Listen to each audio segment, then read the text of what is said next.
Hello, hello, hello, hello, hello. It's good to see you. Say hello.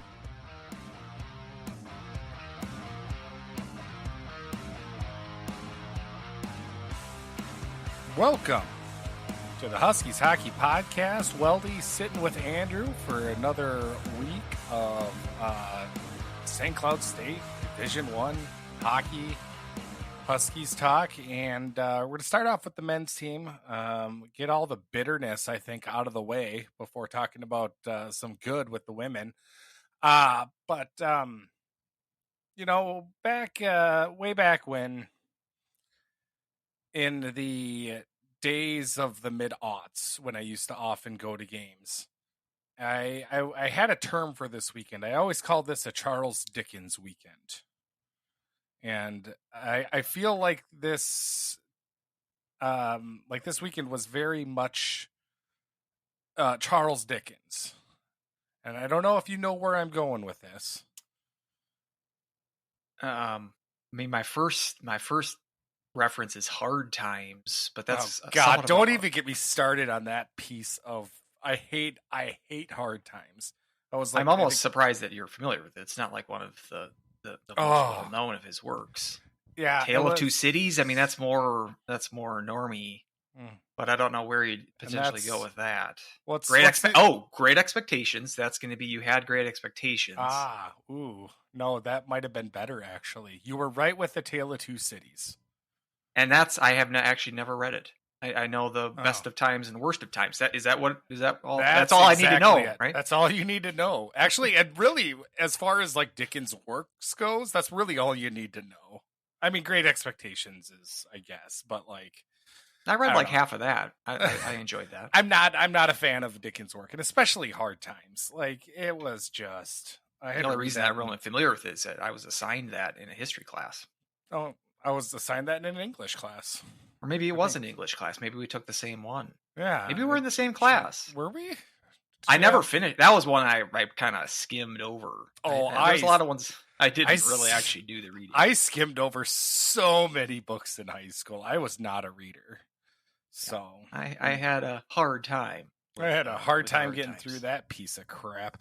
But anyway, and also my SATs, just before my SATs, my mom gave me two pieces of advice. And one was that A Tale of Two Cities starts out with, it was the best of times, it was the worst of times. And that Albania borders the Adriatic. And those two pieces of information. That's it. That's what she gave me. And continue to help you. That got me into St. Cloud State. So thanks, Mom. And I think actually she got the second one because that was one of Coach's mnemonic devices from Cheers, where he sings the song, Albania, you border on the Adriatic. Anyway, back to the Dickens. So anyway, the Dickens infamous story. fish story. Because I feel like this weekend, like many weekends in the aughts, I felt like it was just that I was so thrilled, even. Not that like we played a perfect game on Friday, but I thought it was easily the best we've played, and I thought it was just overall, top to bottom, the lines were rolling. I didn't really have a complaint about anyone, how they played. And it was just like, I was like, okay, I think things are starting to come around. I think Alaska is a solid team. They're not great by any means, but this is what we needed. And then Saturday comes around and I'm just left kind of shaking my head, kind of looking around like, what happened from yesterday? Everyone was indecisive. We weren't making plays. I thought there were we were holding on to the puck a little bit too long. I thought some uncharacteristically bad plays from defensemen and in the end undisciplined plays. And then, we got the result that we deserved. And it was just completely baffling where it's I just don't know what to make of this team. And I thought I would know by now. Yeah, I agree with that assessment. It was a frustrating weekend. And I guess we can. It is weird because, like you said, the Friday game, I thought was kind of like okay, maybe this was the team that we were expecting coming in to the year. As you mentioned, I guess maybe we can go into a full game by game recap. We just kind of get Friday out of the way first, because what we saw there was good. Was very good. We don't like to harp on good things. We jump on the bad spot. We're just starting it off with pessimists. You got a power play goal early in the game. First opportunity on the power play. You get a kind of early goal that sets the tone, sets the pace. Then you get a guy like Ports get in on the action. He gets his first goal. And that Hall pass too, like that quick glance and from behind the net and just get it out there to Ports, who just buried it. It was a beautiful sight. And then even adding another one at the last minute of the first with Ingram. Can't really draw up a better first period. And then I especially was liking the second period where, St. Cloud didn't score, but they weren't playing a stall at that time either. They were still forcing the action, still in control of the game offensively. Bassey wasn't tested much, but when he was, he looked sharp, which was good to see too, because he's had some iffy performances as well. There was a bit of it was like the late second period. There was maybe a 15-minute period 15-minute stretch straddling the end of the second to the beginning of the third, kind of culminating in Alaska scoring its only goal of the game, where they were sort of pressuring and after they score the goal, which a high blocker side shot that Bassey's been not very good at stopping. Which we'll get into that on Saturday. And so after that, it's like, all right, it's getting a little tight. But then seemingly after that, St. Cloud got the momentum back and were able to score a final goal there. 5-6 minutes left with Molinar. And so salting the game away, and there really was no actual threat of Alaska coming back there. And I thought that from a possession game, the face-off wins were back this game. Lopsided shot advantage, almost 3-1, leading in shots. And I thought Bassey, aside from the goal, was very good when he needed to be. And so feeling very good after that game. Yeah. Clearly the best performance they've had this year all around. Offense, defense, goaltending, special teams.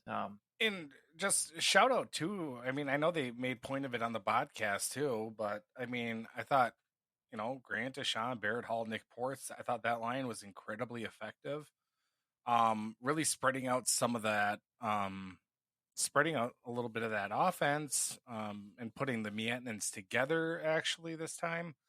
And it was just top to bottom, just a dominating performance. And I was just really, really happy to see it. Yeah.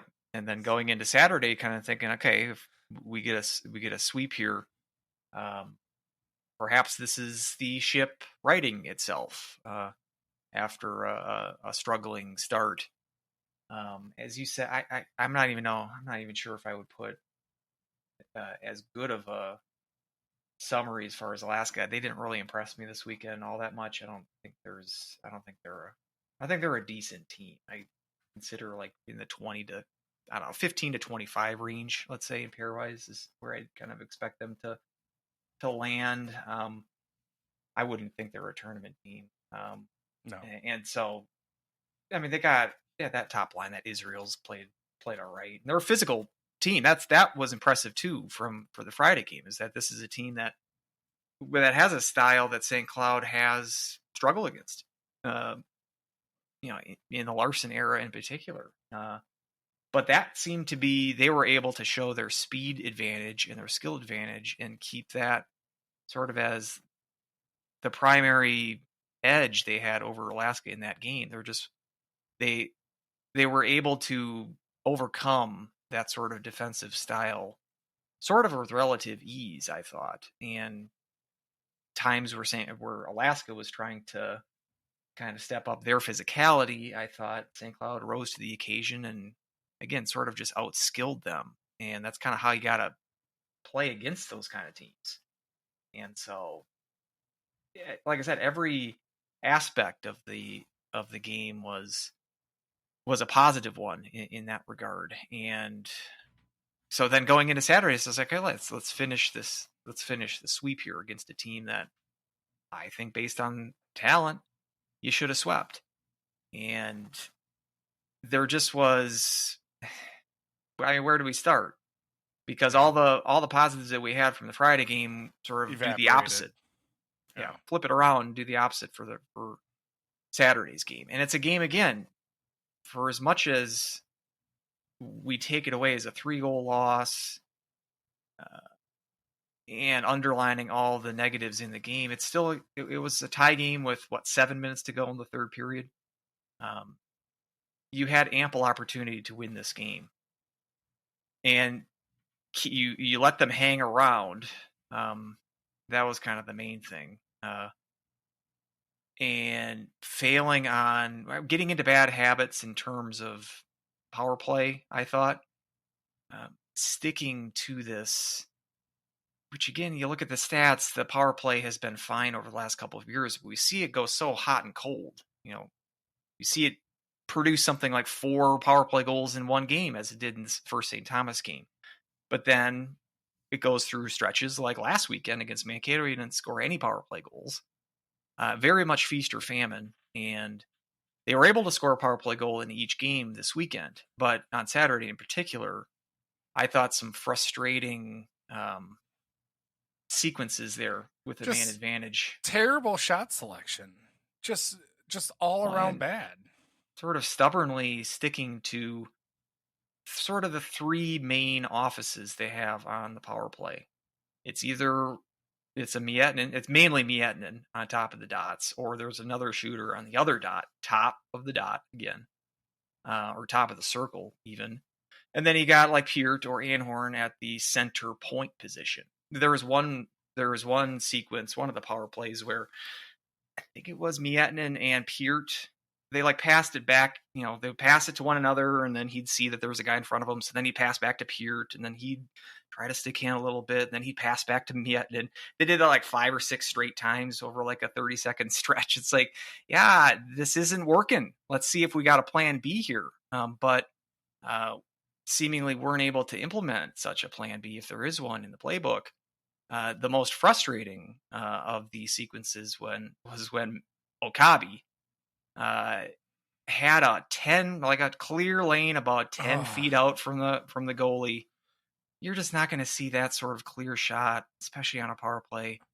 If you're lucky to see one of those, in a series, and he passes it up to try to pass it back to one of the point, or the high circles shooters, and that gets easily defended. It gets tipped out of the zone, and then Peart gets burned by the defender, and he's got to take a penalty to overcompensate, and they wash out the power play. Yep. That whole sequence was like emblematic of the whole game, I thought. It's like trying to be too cute, not taking the clear open shot when you had it, especially a guy like Okabe, who should be one of your top scorers this year. Why are we not taking that shot when we have the opportunity? But it's somehow it's like this insistence that this is how the power play needs to run. We need to have those prime opportunities, or at least the shots need to come from, somewhat far out. And that one didn't even get to the shooter. There was plenty of attempts where you're taking those shots, getting blocked fairly easily by the Alaska defense, just not even getting through to the goaltender. Yeah, just lazy wristers, like Ryan Suter wristers from the point, where you're not even like getting around or making any type of movement to try to create an open lane. You made it incredibly easy for Alaska. And I made a point after our power play goal, because we were able to work it out down low and then create a chance in front where Kupka was able to deflect it in somehow. Doesn't matter, because you were able to create a lane by getting it down low and creating more movement. But, I tweeted out that it's amazing, how well a power play can work when you're not just shooting lazy wristers into the shins of your opponents, because that's what every power play before it was. Either that or, yeah, feeding the one timer, which even though it's not really working, I don't mind that because at least it's getting on net and it is creating a chance. It is pretty easy telegraphed at this point. But at the same time, that can open up some other plays to get it down low to create the Kupka chance, which I think this one might have, created that. But, I kind of want to go back to Okabe for a second because, oh, yeah, I almost threw my phone at the TV when I saw that he passed up that shot. Has he been the most disappointing upperclassman this year? I I was I I I can't think of who's been the more only disappointing than him. other candidate for me is Anhorn, and I would only pick him because I think The expectations. we were talking Hobie candidate Yes. for him. Yes. So as far as the performance goes, if we're stripping away expectations, I would agree that Yes. Okabe's the biggest disappointment. Just 2 points through the first 6 games, and he did get. And I think his only goal was against St. Thomas, wasn't it? First game of the year. The first game of the year. Kind of a tipped chance too. It wasn't like a high skill play from him. That was the one that I thought that it was actually Sulquist that scored it, but it was Okabe that got the tip in that one. But especially if you're going to have an opportunity like that with a good shot that Okabe does, yeah, I'm not really sure. I can see it if it's in a season where he's already been populating the score sheet a lot and he's wanting to spread the offense around a little bit. I can see that, but in a season where you're struggling as much as you are so far, and the team is struggling as much as it is so far, you can't be too choosy when it comes to grade A opportunities. And that was like the worst possible outcome of that because, again, of the rush that it created back and the consequence that you had basically negating your power play based on that. So, yeah, that's certainly frustrating. Even the Kupka goal, I appreciate that. That Kupka, if we're talking about guys like Sahlquist, unsure what his role on the power play is other than winning draws. But him being like a screener in front, I don't think is very effective. Kupka is the best option for that. Yeah. And it wasn't so much a play. It was just at least they had some traffic in front of the net with those shots. Traffic that wasn't a blue shirt. And I think it went off his knee pad, or shin pad, whatever. And so a garbage kind of goal, but one you need some of those. That's what Dan Cronick, that's how he still lives on in this podcast. His goals exactly like that, just as greasy against as that. Minnesota Duluth. That's right. So it was nice to see that after when they tied it up. I was just like, okay, it's nice that we're able to tie this game up. We should rewind too. There's a few big turning points in the game. The Okabe play on the power play was one of them. I thought one of the biggest turning points was earlier in the second period. So St. Cloud scores the first goal of the game and had been buzzing for the majority of the period. They had a couple of power play opportunities and were unsuccessful on those, but we're at least generating some chances.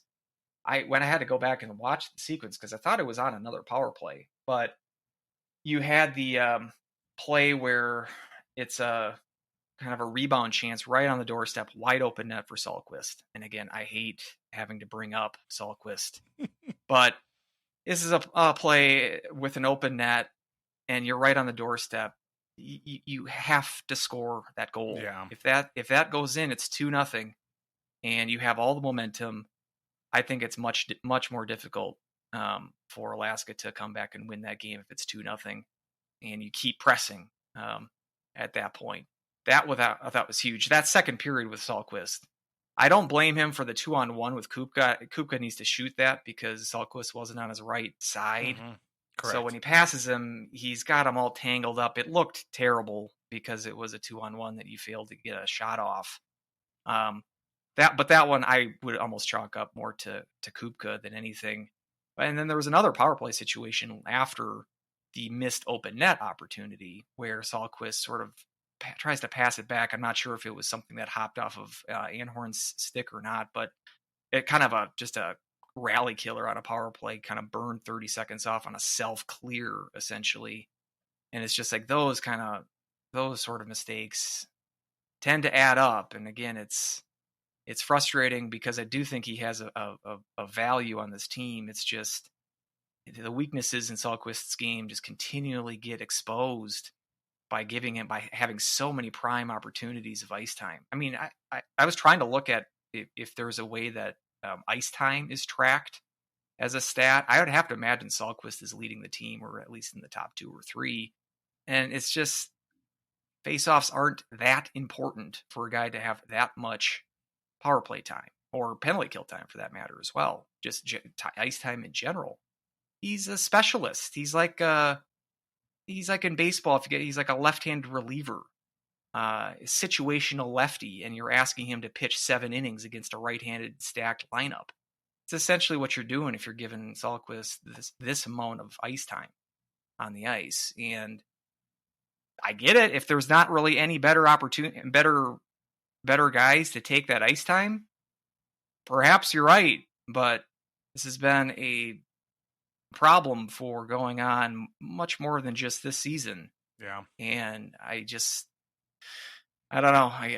I've sort of lost any sort of anger or frustration I have for that. It's just more of a stubbornness at this point that I'm just more sort of numb to it. So that it's kind of an instance of, oh, we live here now. It's like this is the girl we brought to the dance. We're apparently gonna dance with her and just be stubborn about it. And we're not gonna go mingle. It's just he's gonna be there. We're gonna have to live with all of these flubs and chances that are just gonna go by the wayside because, again, Brett sees something we don't. It just, that's what everything boils down to in my mind, is just that he sees something more than, I mean, at least I think more, or he puts a huge emphasis on faceoffs. Well, and that's all that we hear. To use another baseball analogy, I may have brought this one up before, but it's the maxim that the worse a catcher is offensively, the more overhyped his defense becomes. Like you see those, the Astros, Maldonado, who's just, he can't hit worth a lick, but their manager keeps putting him in the lineup every game because of his defense. And he knows how this to is similar that here. Pitcher. Because Sahlquist doesn't score or really do anything else. I mean, he's a good back checker, good penalty killer, but because he's really not scoring, we've got to just hear the nonstop, God, face-offs. Because that really is the only true skill that he has. And even that, like, I think he's at about 60% this year, which is elite. I mean, the top face-off guy in the country will be like 58 to 59% generally. Sahlquist is as high as he was because he had that really good first game against St. Thomas, where I think he went 20 for 25 in the face-off dot. But we hear, like, was it last year? Who was the guy that was it Cranola, who kind of wasn't very great at draws? He was maybe like in the high 40s in face-off percentage. So it's like the difference between elite face-off guy and below average face-off guy is like 55% to 45%, which means that they're the difference between winning one more draw out of nine than a bad face-off guy. Out of those 9, Sahlquist is winning one more. He's winning 5 out of 9 versus 4 out of 9. That's the difference between elite and bad in terms of face-offs. Plus, there's a lot of face-offs. When we see the face-off stat, we're thinking in our heads, every one of those is just a clean face-off win right back to the point, which, I mean, most of them are at center ice or in the neutral zone. Those aren't as impactful as, special teams, in offensive zones, either defending or being on the power play. And even a lot of those, they're tied up. You're winning it with a skate, and sometimes you win it, and then the other team gains possession right away. So it's a fickle stat, and if that's what we're really hanging our hat on for Sahlquist, we're kind of telling on ourselves more than anything, I think. Yeah. Yes, possession is very key, and they were better at that this weekend. I mean, shot advantage on both games and face-off advantage on both games.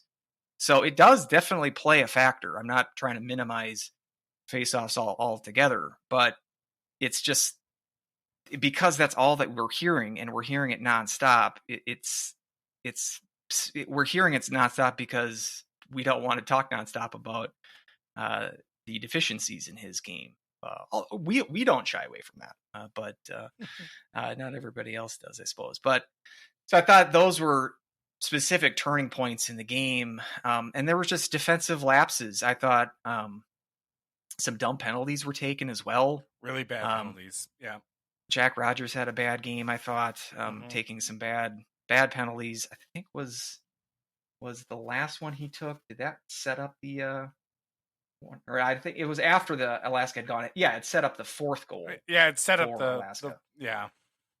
And so that one was an ill-timed power play. I mean, we saw Anhorn again with the play where he loses a step and then in this case trips a guy into Bassey, the guy for Alaska going full bore. And at this point, we're sort of lucky that Bassey hasn't gotten injured on one of those, because it's at least 3 times. He did it twice in the first St. Thomas game, and then he did it again here. It's a dangerous play that you're putting your goaltender at risk for an injury. At this point, however, we can get to Bassey later, but maybe it's not a bad thing if he gets injured.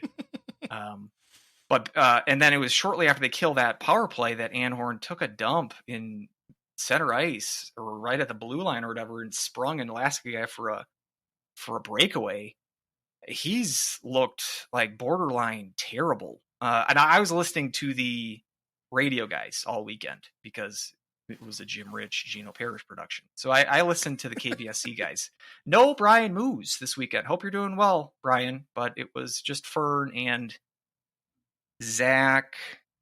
I'm blanking on the last name. Zach. We're just going to call him Zach. We're on first name basis with them. But it's like Madonna. It's just Cher. Yeah, Zach. That's right. It's Zach and Alex. And they were kind of convinced it must be he's still injured. And we haven't heard anything on that front. It wouldn't surprise me. I mean, we are talking about a fairly serious, was it an ACL or some sort of knee injury, which was less than a year away. It certainly is possible that is the case. Something is up. It either is injury related, or perhaps like last year was just the anomaly for Anhorn, that he's actually not as good as he was last year. But he's looked slow. Like I said, he's gotten beat so bad, and it's on close to every game now. He's had some sort of play where he's just gotten either fleeced by the other team or just out hustled or something. And so that's been very distressing. I thought Peart too was frustrating, and he's another guy that I'm just at sort of the end of my patience. Peart's so weird to me. I've had to sort of re-examine my knowledge of hockey with him. Now I don't, because it seems I missed all the hype of him pre St. Cloud. Like I was living in Oregon when he was in high school and when he's winning Mr. Hockey, and so I didn't really know much of Peart. All I knew is he came into campus as a second round draft pick, and he had won Mr. Hockey, and that brings you a lot of hype that most prospects don't have coming in, especially to St. Cloud. And so I was expecting an elite level prospect, someone that was worthy of such a high draft pick. And I understand his skills. I think he's an elite skater. He's probably the best skater on the team. He's got a great shot. It's just his defensive play just leaves so much to be desired for me. And then there's things like the empty net goal where it seemingly sort of gave up. That's the one that really frustrated me. He kind of plays with this sort of cockiness that I get, but it doesn't seem completely earned to me at this point. He's just kind of got a dickish sort of chip on his shoulder kind of mentality at times. And it leads me to kind of dislike him at times. And I think there was another time when I think the Huskies were on one of the power plays where we couldn't get out of our own zone. And I think Peart was, like there was just so much miscommunication with the defense. And setting up a breakout and everything along those lines. And I think Peart was out there for one of those. I think Peart had a really strong game again on Friday. And then Saturday, I just thought the effort was just gone. And I thought maybe it was that empty net goal that tarnished my opinion of it, because I thought like our compete level just wasn't there. And I got a little bit of blowback on Twitter, and especially Larson's post game comments. Thought he was talking about how he was like, I mean, geez, everything's just fine and dandy. It was just, two hard fought battles. And I'm just like, we didn't counterpunch at all. And when we did, we still just kind of decided to roll over afterwards. And it was just, I don't know. Peart was frustrating. I don't think I'm as down on Anhorn as you are. Because borderline terrible sounds harsh. I think he's been pedestrian. So I think he's been more bad than good. I'll say that, and that might be a function of the expectations that we had.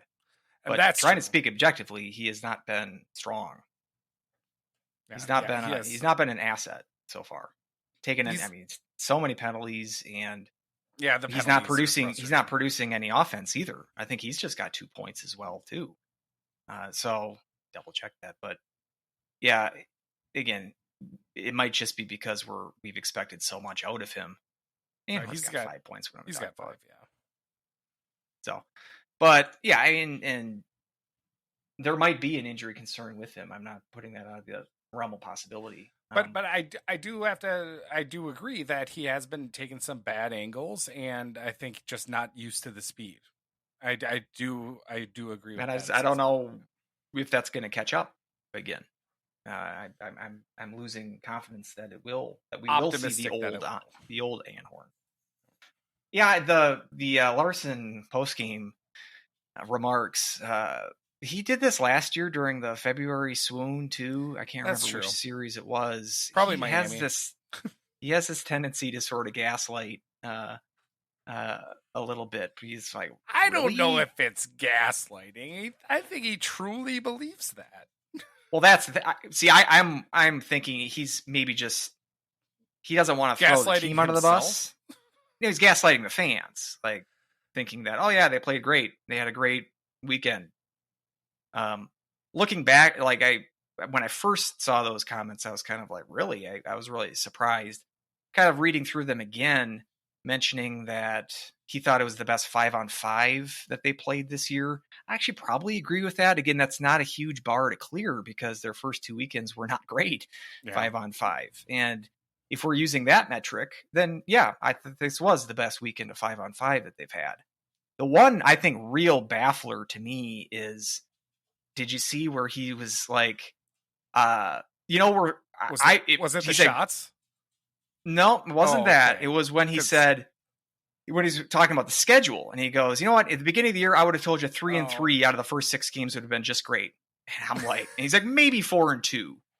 I'm like, really? I would have known. I like to known that was going to be the expectation coming into this gauntlet of CCHA teams and teams that aren't even in a conference, that we're going to just be lucky to be 500 against those teams. That, again, maybe it's our expectations that are causing us to be upset here, but I don't think it's unreasonable to be upset. Even if you had gone 3-3 and we didn't even get to 3-on-3, we got 2-4, and maybe even lucky to be that, considering a 1-0 win at St. Thomas. And so, by the way, we're mentioning last week about, we don't know how much of a hole St. Cloud dug with the first 2 weekends. The receipts are starting to come back. We saw St. Thomas tie, only manage a tie, and then winning against Lindenwood, who's going to be one of the, 5 or 10 worst teams in the country this year. And then we see Mankato get swept at home against UMass. No, UMass might be decent. We know how good UMass can be, but that puts a damper on St. Cloud not getting a win down there last weekend. So if anything, the split this weekend was even worse if you consider the other results that impacted or will impact St. Cloud's pairwise going forward this year with the other teams that they played so far. I am not impressed with a 2-4 start, and I would not have been impressed with a 3-3 start either, even if he would have won on Saturday. I feel like that is setting the bar way too low based on this team's past history and based on how we had expectations. Okay, maybe you thought that I was nuts to pick him number one, but what, they get 3 or 4 first place votes in the preseason NCHC poll and top 10 team in the Ustro poll. We love those preseason polls, but I was not the only one that was nuts enough to think this team was elite, was capable of winning a Penrose this year.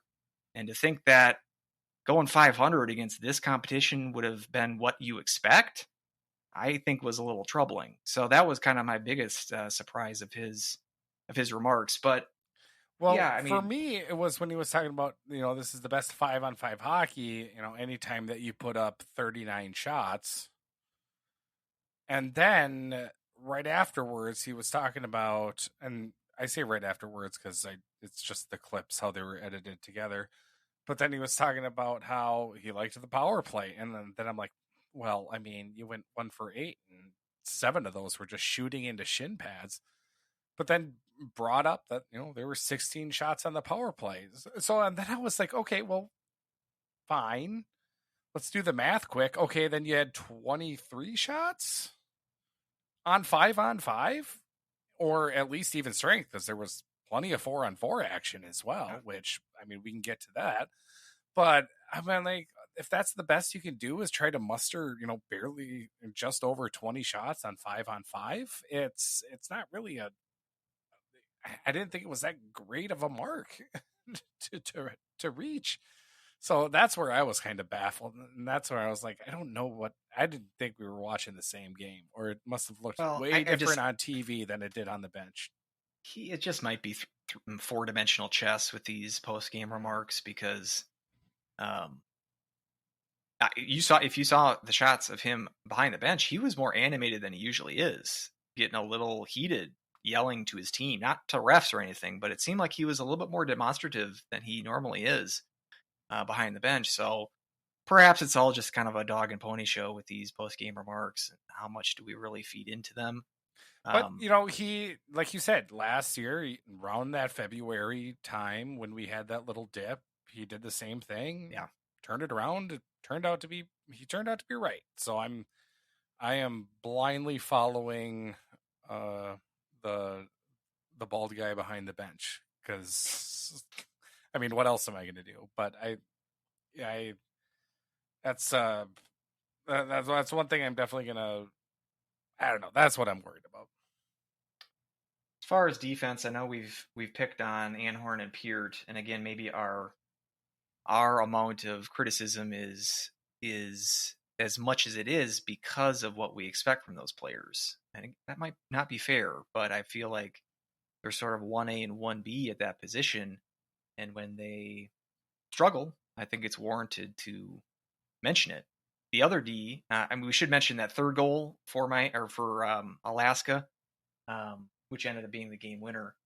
Bad play by Cooper Wiley, who sort of bit too early on an attempt, and then he had Warren Clark sort of slide over to sort of try to save the day. That was obviously not a good sequence. I will say, I thought Clark played better this weekend. I didn't love that play that he tried to make on that goal, but he was sort of hung out to dry there, and it was a close attempt. He very nearly did break the play up. I will give him credit too on the first goal for the Huskies, which that's right. So so that wasn't a power play goal, but it was an extra attacker goal because it was on a delayed penalty. Clark, I got an assist on the play, and deservedly, because I thought he had a bit of poise there. He was carrying the puck in the neutral zone, right around center ice.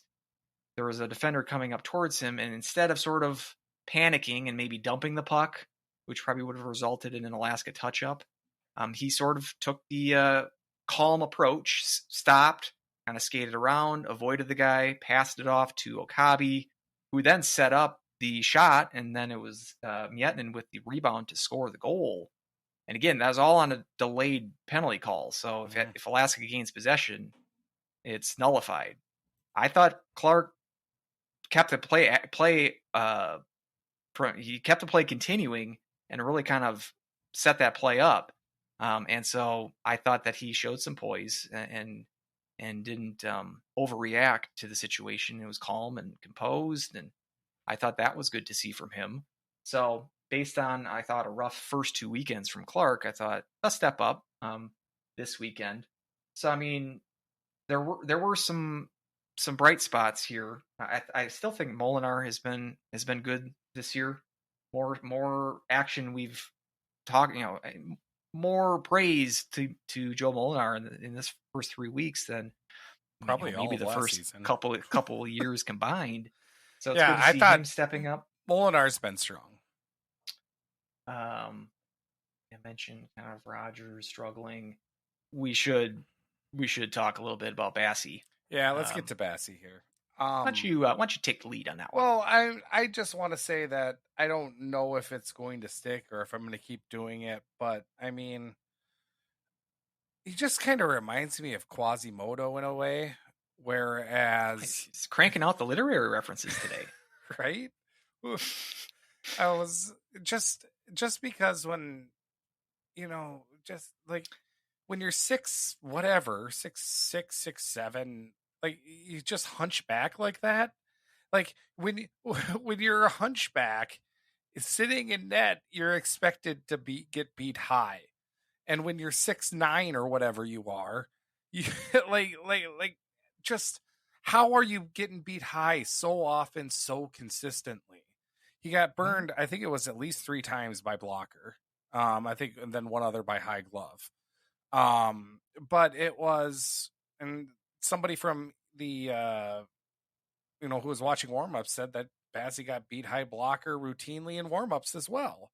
So it was like it's just like it's a textbook. It's just easy playbook on what you have to do to this goaltender is just shoot high on him, and he just whiffs at everything.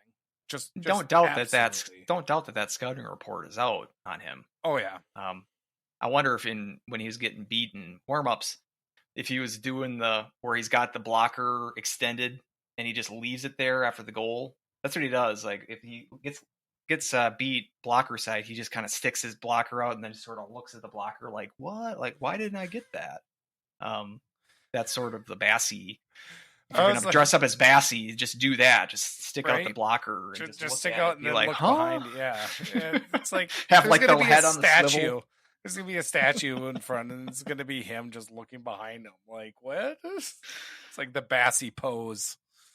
Right. Yes, and it would be one thing if you're Darren Pang and you're 5'4" and you can't touch the crossbar on your tippy toes. But again, I don't know. Is that like a lazy take? Like, a tall guy gets beat high. Like, why? Maybe it is. Like I said, I feel like everyone like angrily corrects me when I say something bad about Peart. Like, God, he's great. What you high or what? And maybe that's similar to criticizing Bassey for getting beat high because it seems so just simple, common sense. But well, I think like with Peart, it's more of a, if it's your type of style, I still look at him as like a poor man's Jack Sean. Is kind of what I look at Peart as. Yeah, and he's definitely in that mold, and I will say it probably colors my analysis of him because that the Ashan mold is not my favorite for a defenseman. It's a flashy type of player, but it's just not my preference. Mm-hmm. You're free to like that kind of type of player more than and that's the thing. Maybe that's a little more, if it's your type of sauce, if you like the spice, you're gonna like that type of player a little bit more. Whereas with Bassey, it's like you have all of this evidence. You have all of this body of work of him in that pose looking over his blocker like, geez, how did I get beat high? I'm 6'6". So, and it's just, it was just frustrating just to see that specific pose over and over. And then, we're down or, we tie it up 2-2. And then just to see that pose to go down 3-2, and I'm just thinking this we're gonna die on this now. It's because I didn't see us punching back coming. Like it was just, I don't know, I kind of gave up. And it was from that point on, it was just slow unraveling of Yeah. everything. Oh, Then Rodgers takes that penalty. Yep. Completely unnecessary. It was like basically in the offensive zone, or it was like just in the neutral zone, a slash. It was just, and so then takes that penalty. They score pretty shortly into the power play, which if you look at that replay, Peart does a great job screening Bassey. Just like perfect. It's like, why can't we have a St. Cloud guy screen a goalie like that when St. Cloud's on the power play? He was just right 2 feet in front of Bassey's face, Peart just should sticking his ass right in his face. And it's just like, and then he turns back. It's like, yeah, of course he didn't see the puck. Peart should give Salquist screening lessons, is what you should say. Maybe put Peart on the power play in the screener Right in role front. instead There of you go. at the point. Maybe we're coming up with some good ideas here. But yeah, that, and then you had the empty netter, and then that was like 3 minutes to go in the game. We still had garbage time there. I think St. Cloud even had a late power play in that garbage time period, and that nothing was happening there either. And so it was from bad to worse to terrible in a very short sequence, and that's kind of think why I kind of lost it. Yeah. In a sense that I hadn't really lost it. Even in the February swoon last year, it didn't feel like I was this upset, probably because back then St. Cloud had built up such equity in the pairwise that even that 10-game kind of winless, or was it pointless? Or I think it was winless. He had some shootout wins like quite in a there, few shootout stuff, and not like a real win there for about the whole month of February. And it felt like, okay, you really got to just completely not win another game the rest of the way. That's the only way you're not going to make the tournament. In this month, it's almost like you're losing the season before it really even starts. I mean, conference play hasn't even started yet, and seemingly have dug quite a hole here. Perhaps we should sort of wrap up this segment with some big picture things kind of stemming from those thoughts. You know, my expectations for this team have drastically shifted. yeah. At this point, I think home ice in the playoffs is kind of a pipe dream. But say nothing. I don't know an about NCAA pipe tournament dream, appearance. but like we're going to be battling for it. I don't think there's any way we're not going to be battling for home ice in the NCHC. And that's weird to say because NCHC play hasn't even started. But if we're talking about expectations, in 3 weeks, I have gone from Penrose winner to maybe 6th. And again, that might be as wrong as my first place prediction was. Most likely it's going to be somewhere in between there. But I certainly don't see this right now. This is not a good hockey team. And I don't think that's really going out on a limb too much. Yes, there's certainly plenty of time. Said that last week too. There's 28 games left. But I'm just not seeing it unless we get the usual suspects in particular to start turning around here. Does Anhorn need to turn into the Hobie Baker candidate that we thought he may have been? No, but he at least needs to be more than pedestrian. Was that your That's what I say, term? yes. He needs to be not just that, but better than that. Okabe needs to start showing up in the score sheet and at least taking shots when he's got clear lanes at scoring chances. We've got to find a better sort of consistent performance defensively. We got to see more consistency on the power play. Here's my big question. At this moment, do you go back to a goaltender rotation? Well, and that's, I'm glad you brought that up because that was on my mind as well. It's going to be interesting how this unfolds. From what I'm thinking Larson's going to do here is that he's basically going to be putting out what he thinks is his A lineup, which is what has been happening so far this year. With some tinkering, there's going to be some line shuffling probably. But I think he's going to stick with Bassey through Christmas. Or maybe, let's say, the Bemidji series, which is like a New Year's. The first half of the year, from my perspective, he's going to think, I need my veteran guys. I need the guys that I planned on this year. If by the end of the first half, I think they end the first half the second week in December against Omaha. If they end that first half and we're talking 6th, 7th place, we're well below 500. I think the second half of the year is when you start giving freshmen more playing time, when you implement a more of a goalie rotation. I'm not saying that Posh or Gray might not get any starts but before then, But I would still expect Fridays is going to be Bassey's no matter what until December. And maybe if you're going to cycle in one of the other guys, again, we think that Gray is still hurt. I think there was some reportage from Sidney Wolf regarding the fact that he is still nursing an injury. And so it might depend on whether if he becomes healthy, if they're itching to get him some action over Posh, since Posh has already gotten some mop-up duty. I don't think you really go into a goalie rotation until first half of the year is done and maybe Larson's kind of chalking the year up. I think it's too early for him to throw in the towel with that. From my perspective, I start Posh first game against Miami. And then when Gray's healthy, you're starting him the first available time that he can start. If this is going to be more of a rebuilding year, we got a lot of young guys. And from what I've said in previous weeks, the young guys have been looking fine for the most part. But you still got guys like Gross and Ryman who are really only getting 1 day a weekend. In the second half of the year, I kind of want to see them to get more regular playing time. See what we got. If this is going to be a rebuilding year, make the most of it by giving these guys as much experience as you can going forward, similar to what the 1920 season was, where you were able to find out you had a lot of young guys then too. But by playing them, sort of exposing them to the wolves, you may have gotten as many warts out of their game as you possibly could. And so it's a delicate balance. You're not going to completely tank, and this isn't a sport that is really beneficial for you. And I think from his perspective too, conference play hasn't started yet. So I think he's still, if I'm guessing, Bassey's still going to be the main guy. If not too, I would be surprised if he doesn't get, all except maybe 2 or 3 starts until, again, the end of the first half. I would play it differently because he has not shown a base competency that he can carry this team for an extended time.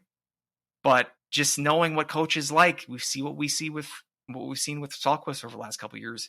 He's got his preferred sort of plan in his head, and I think it's hard for him to deviate from that. That might all change if Anhorn nails him with another defender going 60 miles an hour on one of these breakaways soon, and maybe the decision is made for him that Bassey is hurt. I'm not wishing that on anyone, but if it was up to me, I certainly would be already probably in a goaltending platoon.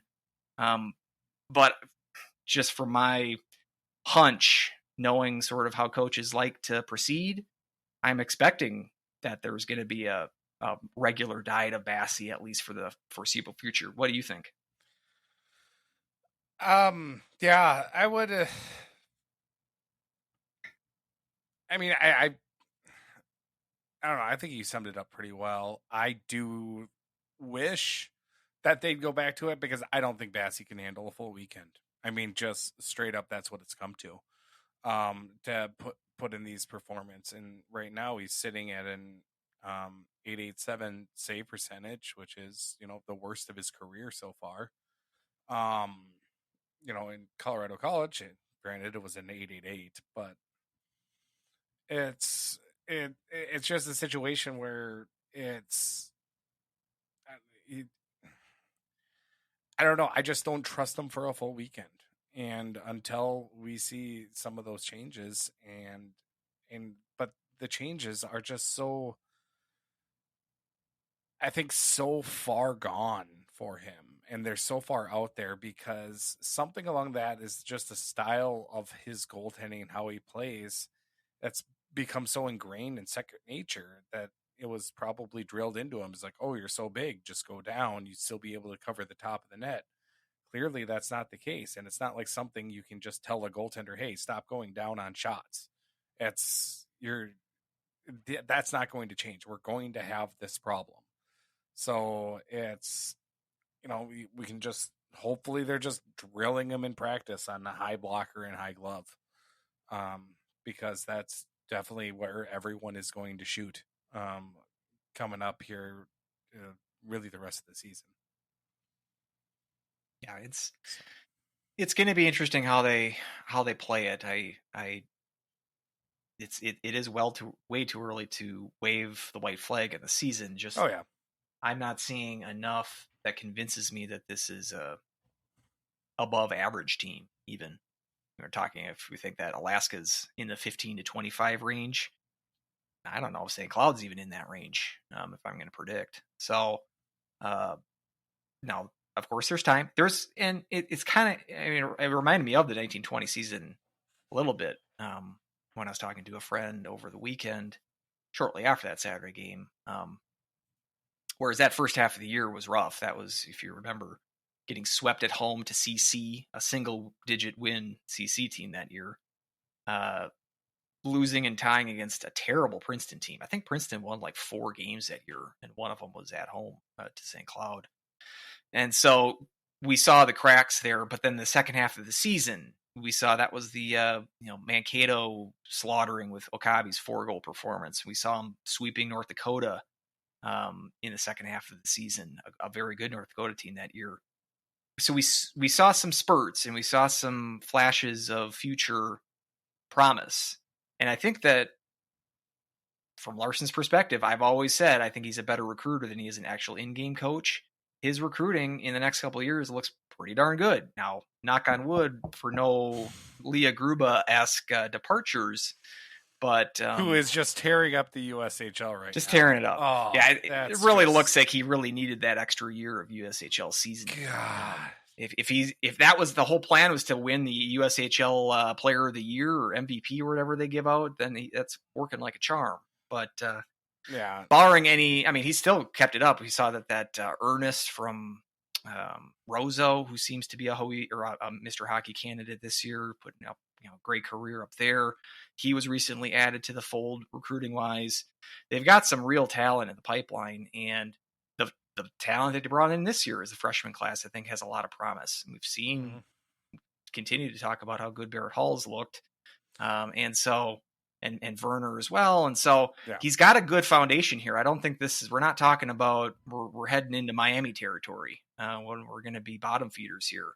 But if you are going to have a down year relative to St. Cloud's success of late, at least make the most of it. See what you have. Sure. You don't want to go into next year with Posh and Gray and whoever else might be in the future for the goaltending situation. You don't want to just go into that year just with a guy that is very inexperienced. And so see what you have at those sort of key positions. But that's a development to keep an eye on. I again, like in the short term, I don't expect to see wholesale changes. But I wouldn't mind seeing them because we're 2-4 against this batch of teams, which doesn't bode well when you actually get into the heart of the NCHC schedule. Now, again, sitting at 2-4, I know we're a little bit early for this. Maybe if we have some kind of a predictions show or prediction show or something. Wisconsin rule update.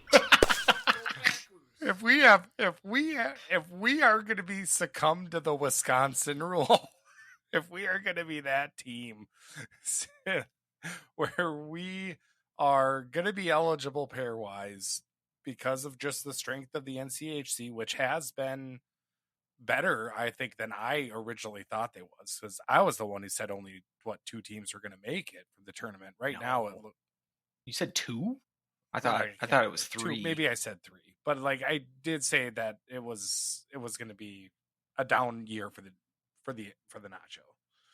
So, but which it might be. I mean, the non-conference. It really comes down to the Wisconsin rule. I'm glad that you played the sounder because I didn't know if we were going to have it. Wasn't that one of the? That was the prediction of the prediction show. So you're just pumping up your bet here, but. That takes an elite level conference like that. From the NCHC's perspective, it takes more than half of the teams in the league making the tournament. And I'm not sure if I'm going to go out on that limb at this early stage. And just from St. Cloud's perspective, to make to have the Wisconsin rule take effect, you got to be under 500. So we're talking about a team that's going to be right teetering on 1 game under 500. Any more than that, you're going to be too low in the pairwise. You got to be right around 16 and 17 and 1. It's a record like that. I'm not sure if I'm thinking 16 wins out of this group. Yeah. Yeah. I hope you're right, because at this point, I don't think this team's coming close to an NCAA berth, but I'd love to see it. Well, what do you got here for your pal? Boy, I If you, spent so much time waxing poetic about all these great I mean, performances for this me, weekend. it's been actually kind of a bright spot actually for the season, and for me, it's Vidi Miettinen, and that's who I'm going to give it to. Just, I mean, it's a 4-point weekend, so for me, it was a fairly easy pick. I think I'll agree with that. So, so that's who I ended up picking. And just some tips from Go Huskies Woo. Just kind of rambling thoughts. He says that we should maybe look at going to a goalie competition. Maybe something needs to like spur Bassie on and go in with Dom Friday and Posh on Saturdays. It, angles on power plays needs to make anyone who runs the play on the power play and shoots it outside the dot run herbies until they die. Like anytime they're shooting it wide and it just rings around the boards. Penalties need to stop. This group, we can't be playing like that, especially against better opponents. And again, not just the penalties, or not just the fact that they are penalties, just the type of lazy slashing or hooking, tripping, like just lazy stick infractions that have really got to me. Where did Hobie Dillon go? Yeah, that's where we're all looking. This is Peart's last year. He'll likely squander it, or we'd hate to squander it. So, but Another one of those penalties we need to cut down on is those embellishment penalties. Jeez, no kidding. 2 in the first month here. Yeah, what were your thoughts also on the what they end up calling it, boarding? On Molinar. On Molinar. Yeah, because like right away I was like, that should be 5 because of how they've called it in the past. Because I felt like they've called that play so many times as a 5-minute major. And I know the argument is, oh, he turned into it, or he turned blah, blah, blah. Yeah, that's not in the rule book, so that shouldn't matter. Sorry, the onus is on the player checking now. It's not on not putting yourself in a vulnerable position. Molinar just tried to turn and make a play. Yeah, that put him in that position, but at the same time, it's still on the checker's responsibility not to hit him. And to have that play go down in the book the same as the penalty 30 seconds later of that hitting that stick, it's just like one of the things that just kind of puzzles me when it comes to hockey, because I do think that should have been a 5-minute major. Yeah, I've certainly seen lesser hits get called for a major. Yeah. Yeah, and it just makes me think, like, what are we doing? Like, what's the and whole they point they of the looked thing? at it for like Yeah. five solid minutes, and again just grinding the game to a halt. They did that a few times over the weekend. Just hate reviews. And you think at least if you're going to spend that much time for review that you're going to get the call right, but I don't know. At this point, I don't just get the game moving. I would have said 5 minutes, but especially if you're going to look at it like that, like I would. If it was just 2 minutes, but you're not going to review it, fine. Like if you're just made the call on the ice and you didn't review it, I'm fine with that. But the fact that you had to spend 5 minutes looking at it and then still come out with the same result didn't make a whole lot of sense. And yeah, we don't really know what the rule is. If what's the responsibility of the player who's being checked. It's kind of like blaming the victim, right? So I don't know what exactly Molinar needed to do better for that play to not look as bad as it did, because at least it looked bad, but at least he wasn't hurt after it. Yeah. So yeah, it's just I didn't really understand that, but I've ceased understanding officials a long time ago. Just all of it. So here's an important question. But like I'll say, we'll put a bow on this and just say that we will see that type of hit again, and I guarantee you it will be a 5.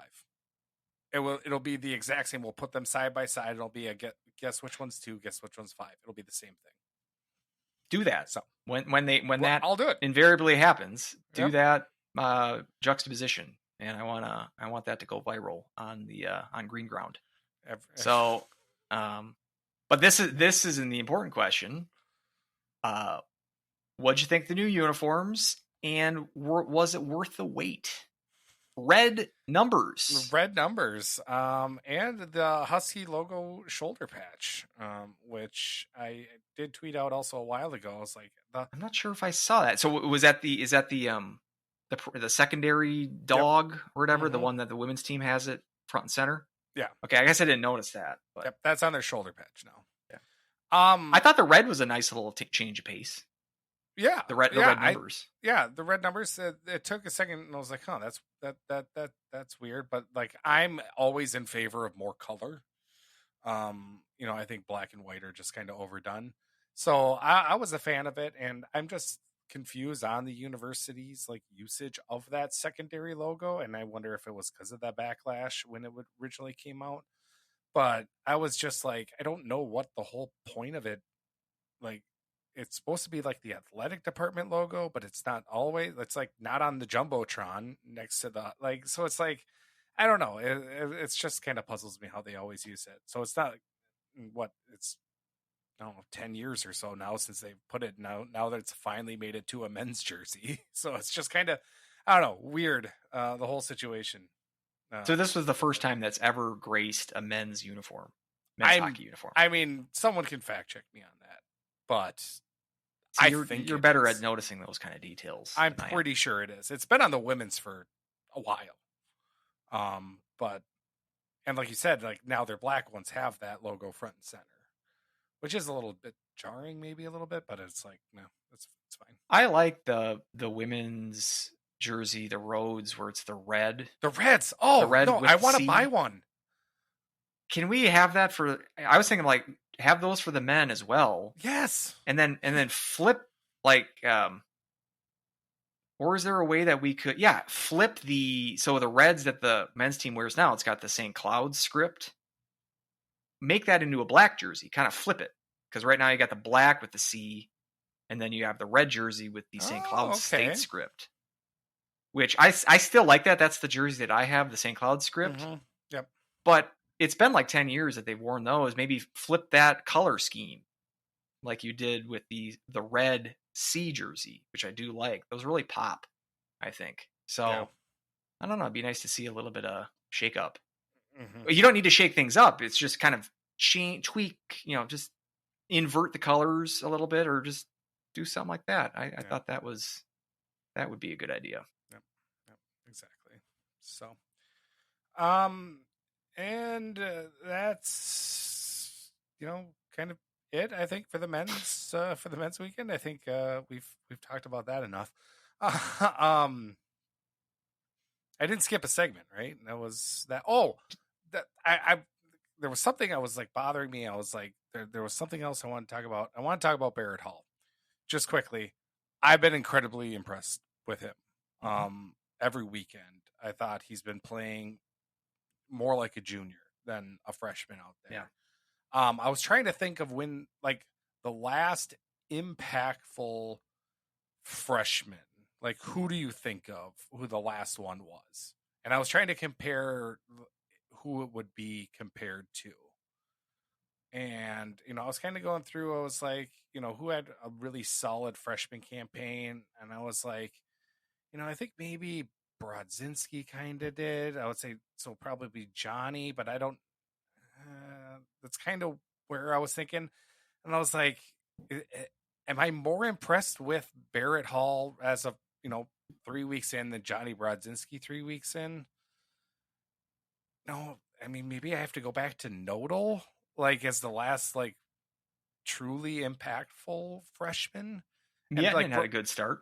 Miettinen had a really good start as well. So I just kind of took a list of, points per game. I sorted out by freshman campaigns, since the 99-2000 season. And yeah, the top two are Garrett Rowe and Nodal at 1.15 goals per game or points per game. Okay. I don't see Hall getting that high, especially on this team. Lash was at 0.97. Asimont, 82, 82. And then one that stuck out to me, Mike Doyle's freshman year. That 17, 99-2000 season? 17 goals, 15 assists for 32 points. Pretty good. Yeah. Then Johnny Brodzinski. So Mike Doyle had a higher points per game percentage than Johnny Brodzinski. I mean, the thing with Miettinen, like most of his points that freshman year were in the pod. Were in that 1 month in the pod. Because he didn't do it, or I think it was maybe the first weekend outside the pod that he had a big weekend, but then after that, he really kind of went cold. Mm-hmm. So if you're talking about the first few weeks, you probably should throw his name into the ring as well. That's true. That's true. But it's it's more impressive to keep that pace for an entire season like those players did. So 14 games. Chris Purslow, 11 points in 14 games. It's a name from the past. Yeah. Cam Reed. Oh, yeah. 8 goals, 21 assists, 29 points in 37 games. And then Miettinen, and then our first defenseman. Do you want to guess who the defenseman was? Give me the year.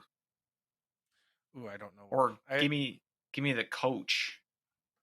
So I can know kind of what the era is. Let's go. I don't know, Schultz? Prochnow.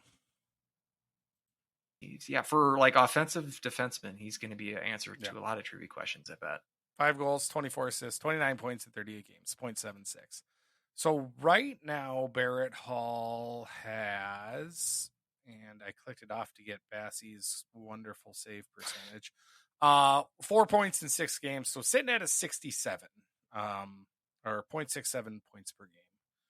So right now that's sitting around Joe Motzko territory. Blake Lizotte was at 0.69. Nolan Walker at 0.75. Easton Brodzinski 0.63. And I kind of look at Barrett Hall when I saw Easton Brodzinski's name, and I was like, you know what? I can kind of see that kind of connection there. But I do think that it's, Barrett Hall so far has impressed me a little bit more than like Easton did when he started. So. Yeah, I'd agree with that. They're different kind of player profiles, but from a point production standpoint, I think pretty similar. So yeah, gotta like what you see from him so far this year. Yeah, exactly. And then also Werner Miettinen as well, which Goeski's woo. He just said V Miettinen. So I guess I don't know who's got that on the jersey. Is that Vimy? That's is that Werner? So Werner's I guess Werner is his player of the weekend. So okay. But like when we're talking about like the freshmen and whatnot, it's I do agree that I've Werner and Barrett especially. I think both of them are punching pretty high above their weight class or their seniority class, I guess you could say. So, but anything else kind of around men's college hockey landscape that you want to touch on? Obviously, the kind of the big marquee matchup was the split between North Dakota and Minnesota, where it was kind of one team taking it to the other team each night. So that was, those are obviously always, intense games, big rivalry, obviously. Denver's going to probably get the memo to stop traveling out east. Yeah. Which they do every year. And maybe it won't deter them. It might be a plan of theirs to do that because it's a good opportunity to see a potential tournament opponent during a season. You're not going to be able to see Eastern teams a whole lot when you're in Denver. So, and maybe it's like getting a long travel plane ride under your belt. Come playoff time, it's likely that they are going to have to travel a ways. But their results over the last couple of years have not been very good. They did the same Providence, BC weekend a couple years ago and got swept there. Got swept last year at UMass. This year, able to salvage a split in the weekend, losing against Providence and then beating Boston College. I watched the end of that game against BC. Top 3 matchup between those two teams, and very good game. And yeah, Providence looks pretty decent too. We were talking before the show. We might, speaking of predictions, because we have a bye week next week. We don't have a ton of content. We might be going crazy and do a predict the field after October results. We do that every year in the first part of January, but we might extend it this year just to make some truly crazy picks. Let's just get weird, right? But I'll give you a preview of that. I didn't realize this until like last week, and Providence is off to a good start. Splitting against Michigan, at Michigan, beating Denver, and beating Stonehill. That obviously will jack up their pairwise. But Providence, I'm going to say Providence will make the field, and they're going to be a 4 seed, and they're going to beat a 1 seed in the tournament. Why? Oh. Because Providence has a regional this year. Oh, Providence in Providence. And the last 2 times that they've gotten into the tournament, it's been in a Providence regional, and they've beaten a 1 seed and made the Frozen Four. One of the years they won the whole thing, which is one of the more fluky championships of late. And they're not, and so I'm going to predict that they're going to make the field. They're going to be the number 1 seed. And then you're going to be like, they're not the host. Brown is the host. So people are going to say that. And they're also going to be like, just bid, just put in a bid. Nobody bids. Why are you complaining? Put in a bid. So that's going to be, it's not only that they're going to make the tournament and upset the 1 seed in their bracket, but also that there's going to be a lot of Providence defenders for that. Was that? Oh man, that was weird, because wasn't that like the last tournament Miami was at? It's correct. Because they were the team that lost to Providence in the first round. They were the 1 seed. They were the 1 seed. It was their one good year in the NCHC. And so Providence beat them and Denver. Yep. They had to beat both NCHC teams to get out of their Providence regional. The last time they did that. Now, did they beat Omaha in the semifinals? They did. And so then they beat BU. They beat BU with that one hopper from the red line. Yes. And that was Jack Eichel, like BU. So yeah, they had to mow through the NCHC to get there. And that was the year that the NCHC got the 6 teams in that we were mentioning.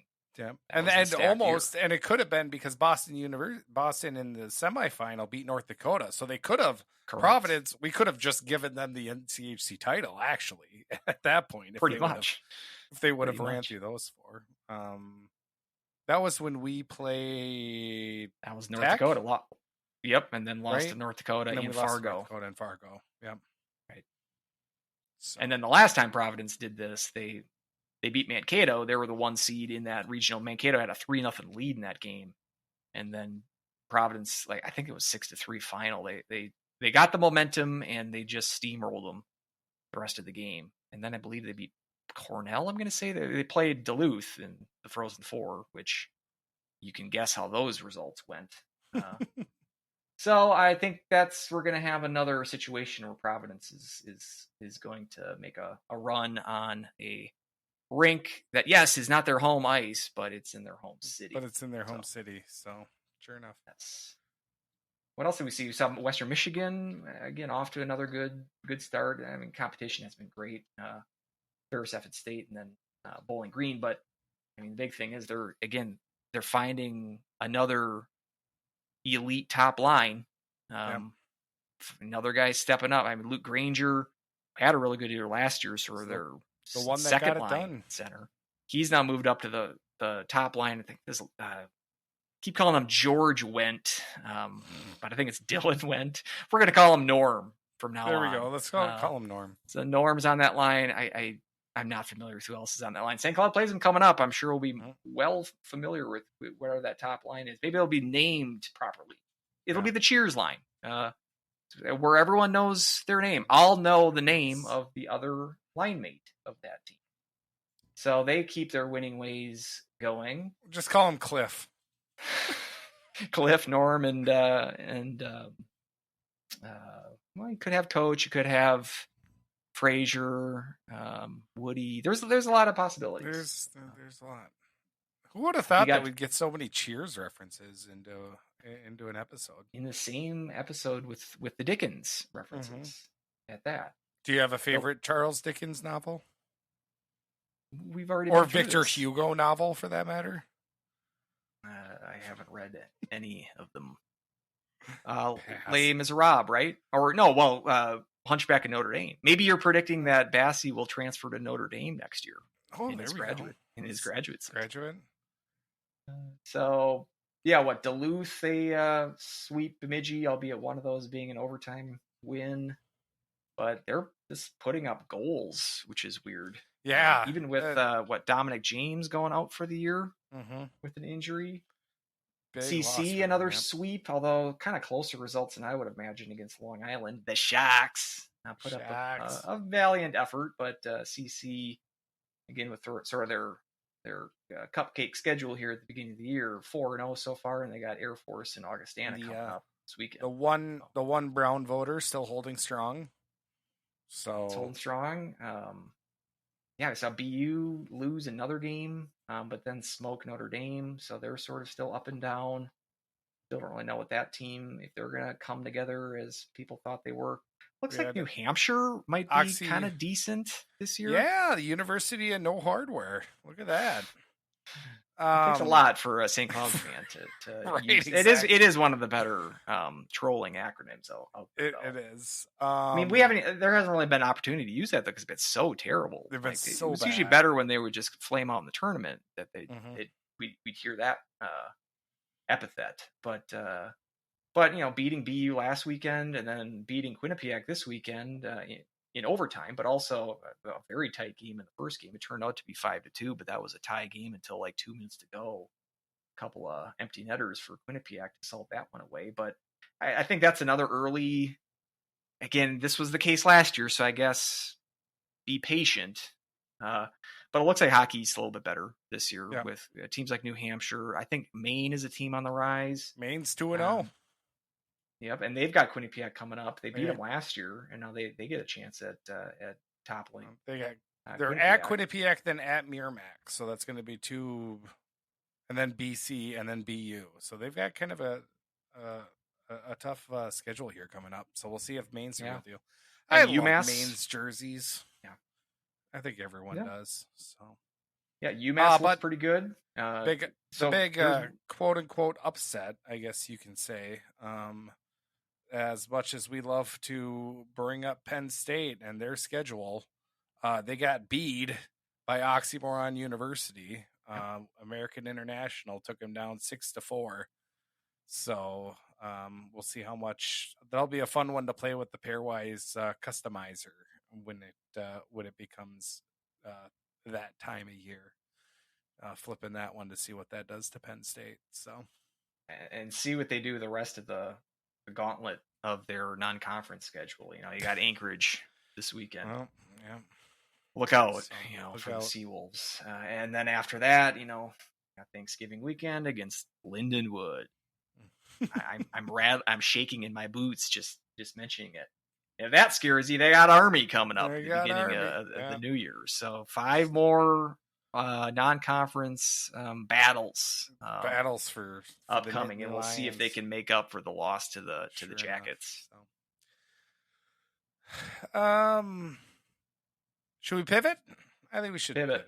Let's pivot over to the women's side. A good hockey team, actually. God, I was thinking it. I wasn't gonna say it, but you just. How about this? I was thinking this. Women's team going to have more wins than the men's team this year. Oh, yeah.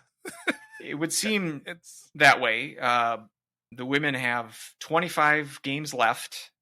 15 of them are against the top 4 of the WCHA. Scotty, Gophers, Ohio State, and Duluth. That's going to be a tough test. Yep, all 4 of those teams. And the men's team has 28 games left against basically all conference opponents, and then Michigan and Bemidji State left in there. they've got 2 wins, whereas women are already out to a 7-win pace, 7-2 after 9 games. If they do finish with more wins than the men's team, that would be a first in school history. That has never happened in the past. The men have always had more wins than the women. There's been one, I think it was 08, 09. I checked this yesterday, where the men had one more win than the women. That was in like the good Gießen years. So they came close, but for the most part, it's been not close. Most years the men have, and that's more to say that the men have just had really good seasons. But it's looking that they're maybe our best hope here to carry the torch in a tournament appearance this year, and celebrating a win at the Icebreaker tournament with wins over Northeastern and Lindenwood. Mm-hmm. Brought home the trophy. The sort of comically small trophy. Right? I was looking at that. I had a trivia contest at Friends, and I was on a team that won like a season long, or at not Friends, it was TGI Fridays. They had a guy come in on I think it was Monday nights or Tuesday nights or something like that. They had like cheap Long Islands or something. But anyway, they had we got a trophy at the end of the year for being the champions. So I still have that trophy, and when looking at the team posing in front of the trophy, my wife pointed out, "Yeah, I'm pretty sure your TGI Fridays trivia champion trophy is bigger than the Icebreaker trophy." So it's gonna look pretty ridiculous in the trophy case. It's kind of like a Stonehenge in This Is Spinal Tap kind of thing, where they got the little mini Stonehenge dropping from the stage. Do you get the reference? It looks like you don't. But no, it was really small. They drew it up as feet, and they made it as inches, so it was really tiny. But that's kind of the thing and then it was like the all tournament team. They gave out like these little clear plastic discs. Kind of look like I couldn't even see them in the pictures because they were like lucite. It's just like you need to up your budget there for the trophy presentation. But weak trophies or not, still a very good performance from the women this weekend. So 2-0 on Friday, which I kind of called on the last podcast. Not the score, but I said it would be low scoring. It doesn't take a genius to figure that out between these two teams, and very good goaltenders for both sides. No matter who St. Cloud starts, and they started Ahola on Friday. And then we mentioned the stats that Gwyneth Phillips for Northeastern had coming into this game, not just for this season, but for the whole career, being a sub-1 goals against goaltender for her entire career. So we knew it was going to be a defensive struggle, and it was. I do have to jump in really quickly. You done messed up, Aaron! And just issue a correction. That is the 07-08 team, not the 08-09 team. That the women's team came the closest to matching the men's team. Yes. Yep. 18. Okay, thank you. The women's team was 18-15-5, and the men's team was 19-16-5. And that was a tournament team for the men. Yep. Even with that record, that was that was the year of the Wisconsin rule. So Yep. you can see why the record didn't need to be gaudy for them to make the tournament that year. Yep. Thank you for the correction. Well, and the reason why is because that was the team that I covered. Was the 07-08. That was like the Felicia Nelson. Nelson, Caitlin Hogan, Megan Fison, Holly Roberts, Danielle Hirsch, Laura Fast. Yep. So. And Gießen was not very happy answering your Woodward and Bernstein reportage questions that you would pepper him with. He seemed just more annoyed. Like, but can you blame him? I mean, a little bit. Like I get that I'm a student newspaper and all, but at the same time, like, Alan Spock isn't down here reporting on your team. Just give me your standard stock answers. The women were all a pleasure to talk to. God, they were so fun, and like especially Marie Michelle Lamoureux. Oh, she was hilarious, and she had that thick Quebecan accent too. She was just I think always the word funny is to talk to. Quebecois. Quebecois. I think that's the adjective. Yeah, and then Megan Fizan and I actually had pretty good rapport talking to each other. I talked to her. I always tried to get her to get a quote, but yeah, Geeson was just really. That's all right. Thanks. I'll just talk to the players. They seem to be more enjoyable, which is why I got nervous emailing Adulski for an update of Emma Gentry, because I like had flashbacks, because I also had to.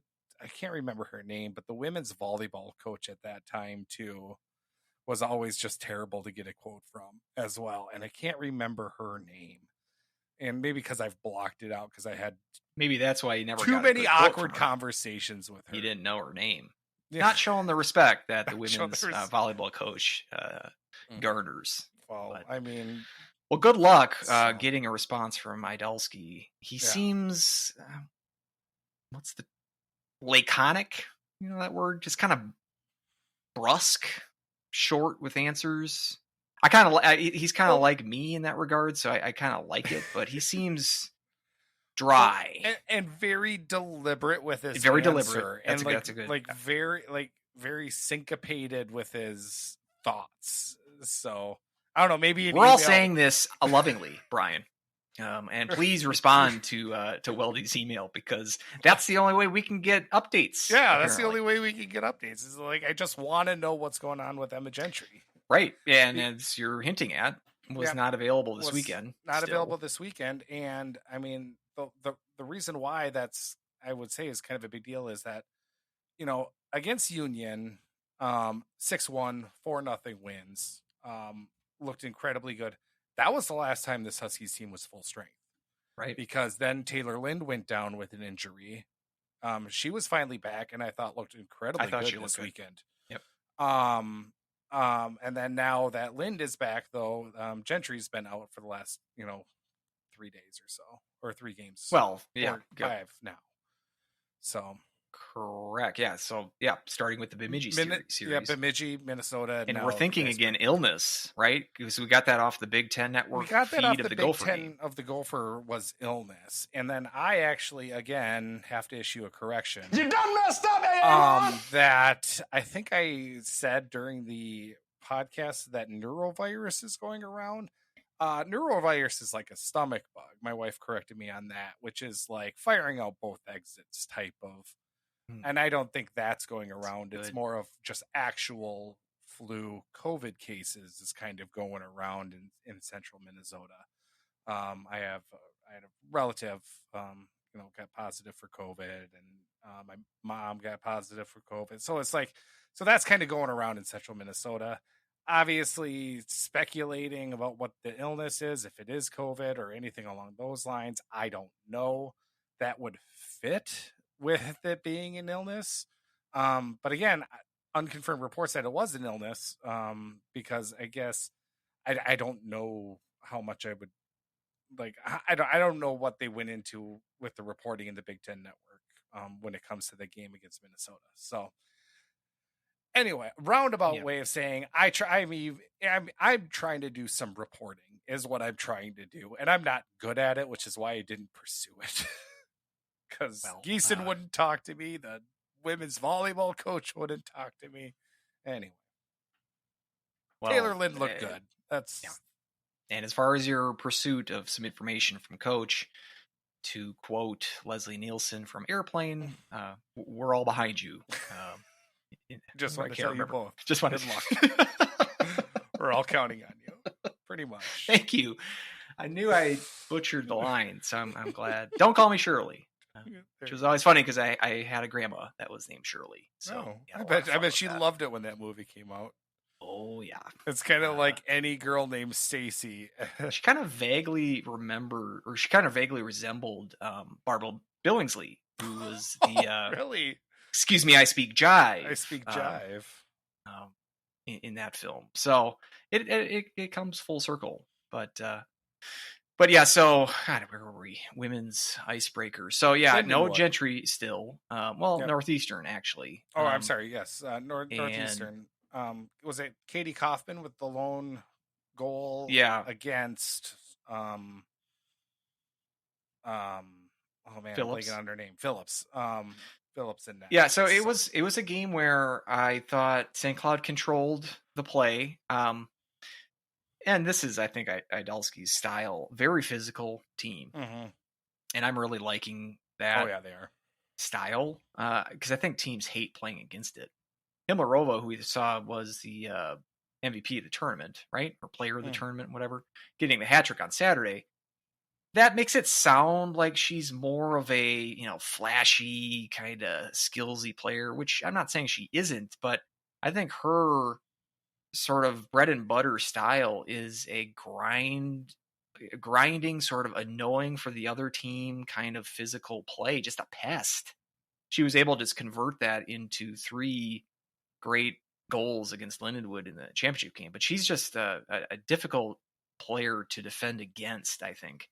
And she was the one against Minnesota that was all up Yeah. in Abby Murphy's Right. grill and shut her game. down. And not only shut her down, but really frustrated because Abby as I well. really like this. I really like the defensive core, but I single out Himlarova from the forward side of things because I think this system is not merely just a shutdown, trappy sort of defensive team. It's sort of a buzzing, aggressive, physical style. Now that has the downside of drawing penalties, which they took a fair amount, at least against Northeastern, and were in penalty trouble at various times of the game.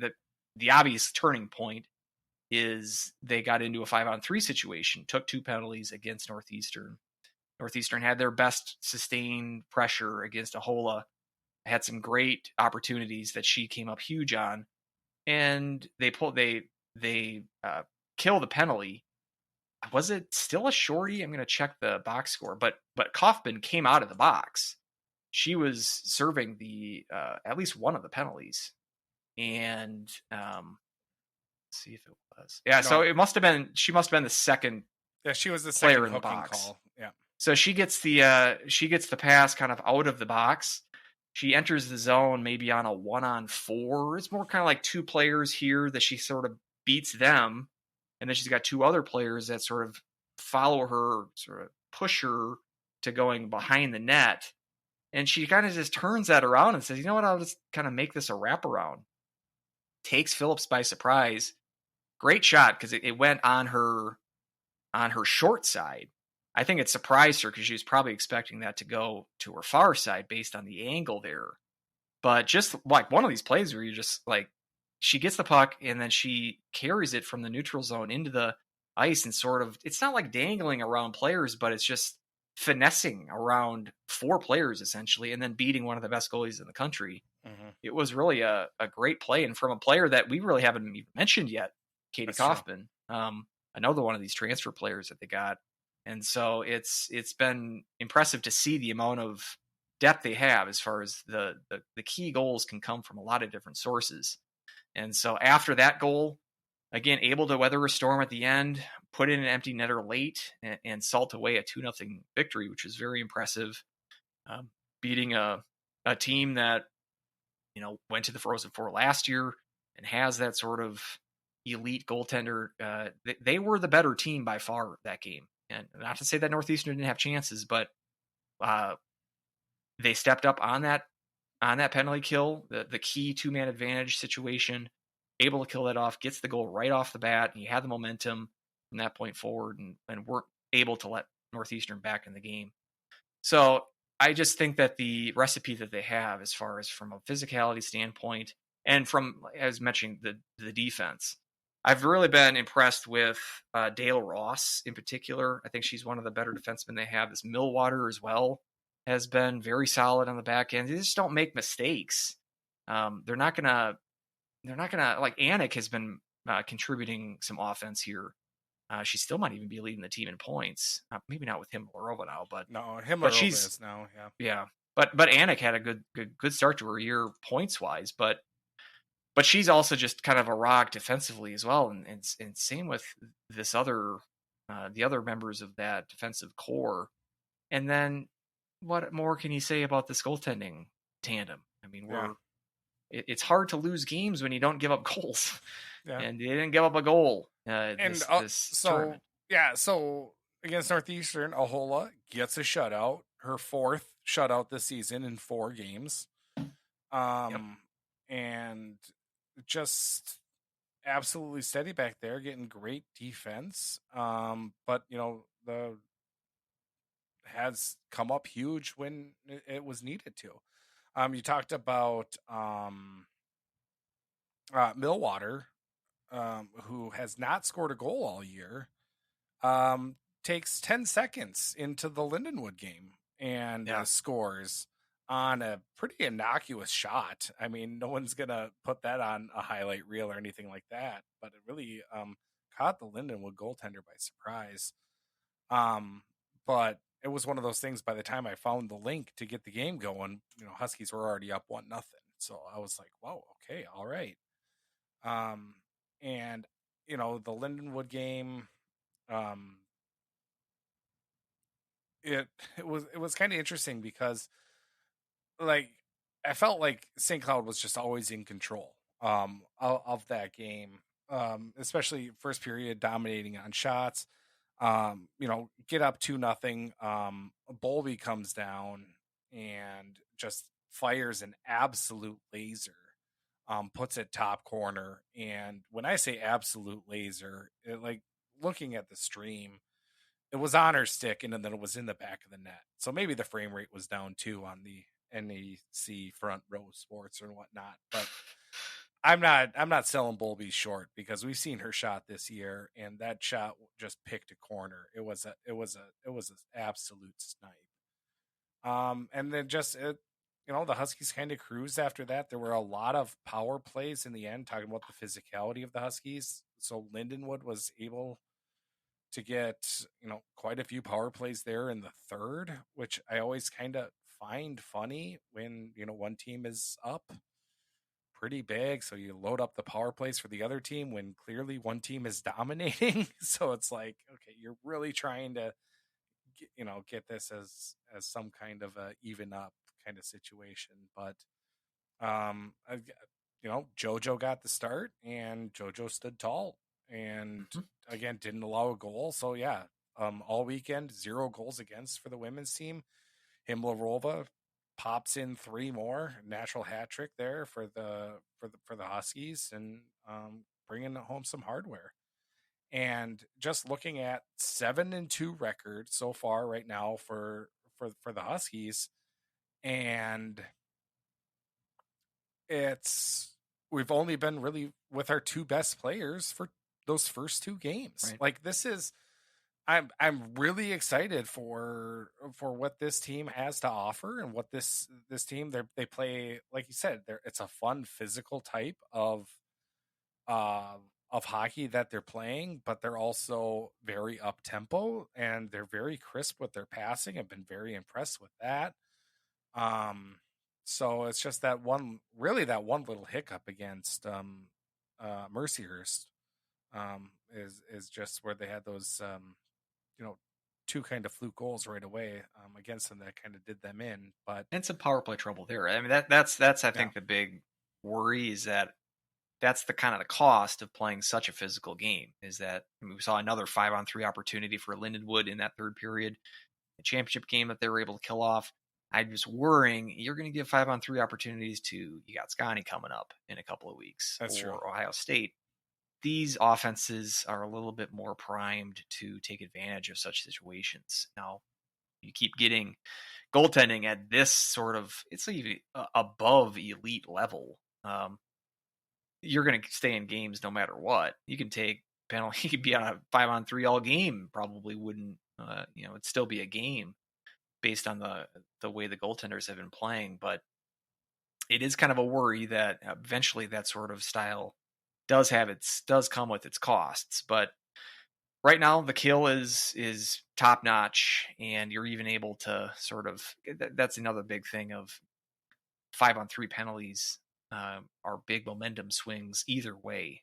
Teams that score on those can use that. They can score multiple goals on those sequences. But then also, if you kill it off, the team that defends it and kill it off, as we saw with the Huskies against Northeastern, turning that into immediate goal, coming back, that was the difference of the game. So being able to kill those kind of situations off is a big key to their success so far. So yeah, it's great to see. You got Mankato coming up. The men went there last week and didn't come home with a win. Let's see if the Huskies women's team can go down there this coming weekend and fare a little bit better. It's a team that you stack up well against, I think. And although they're not awful. I mean, they're not Bemidji. Like, they're going to be a step up from that. I still think that this is a series that you should be able to sweep. Again, with Lind and Gentry both in the lineup would be great. Let's hope. But even so, I mean, both of Mankato's goaltenders have sub 900 save percentages to this point in the season, and they're just an offense that's still struggling to find out. They lost a couple of their key scorers last year.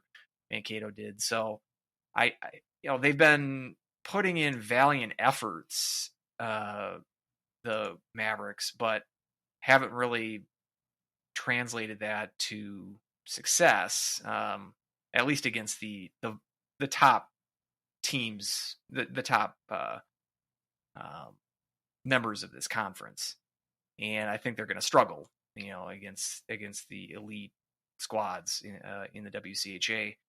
So if you can, this is kind of a nice test in terms of, it's more of a test than Bemidji had. You're on the road too, but show me a sweep this weekend, because then the schedule starts ratcheting up with the Wisconsin home series the week following, and you don't want to look too far ahead.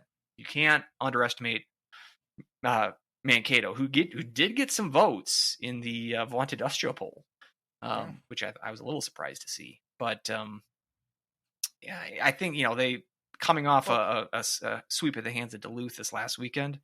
I think he should be able to handle Mankato in their barn, bring it home, and then let's go into that Wisconsin series at 9-2. I think that will make for much more intrigue for that series. But don't look too far ahead of Mankato. Stick to the task. That's our job.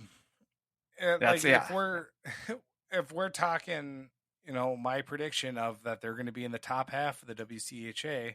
You can't drop points. You got to win these games. You got to win these 2 games against Mankato, because you drop points to Wisconsin, Ohio State, Minnesota, Duluth, Minnesota. Maybe not Minnesota, Duluth. You get some of those, but and sneak 1 or 2 from. I think this team can do it from some of the bigger echelon teams, but when it comes to Bemidji, sweep them. They did sweep them. Now, as we got Mankato. You gotta take advantage of them, take them down, and really help get you to that position where you can go ahead and kind of you're in the driver's seat when it comes to getting home ice. Yeah, they got smoked by Wisconsin 2 weeks ago. For some reason I thought those were tighter games, but no, 6-0 and 9-0. No, not the Wisconsin one. No, I was thinking Bemidji State actually kind of played Wisconsin tight in that Friday game this past weekend. It was scoreless going into the third period before Wisconsin pulled away with a 4-0 win and then smoked them on Saturday. So I think I was conflating that a little bit. Those games against Duluth this past weekend were a little tighter, 3-1, 4-1 results. But I think this is a team that you clearly have the skill advantage on, and I do think you should be able to sweep this series. It's interesting how our expectations, especially comparing that and contrasting with the men's team, how just in the last, year, how far we've gone, from what we expect out of this women's team. A road series at Mankato. I mean, we're kind of looking at that and I've already did it looking ahead to the week after. Team can't do that. We certainly can speculate, but I'm really interested going into the meat of the schedule. And we saw a glimpse of that. If you want to check out our last mini pod that recapped the Gopher loss last Tuesday. But we got a sneak peek, even in a loss, much more competitive than we're used to in years past.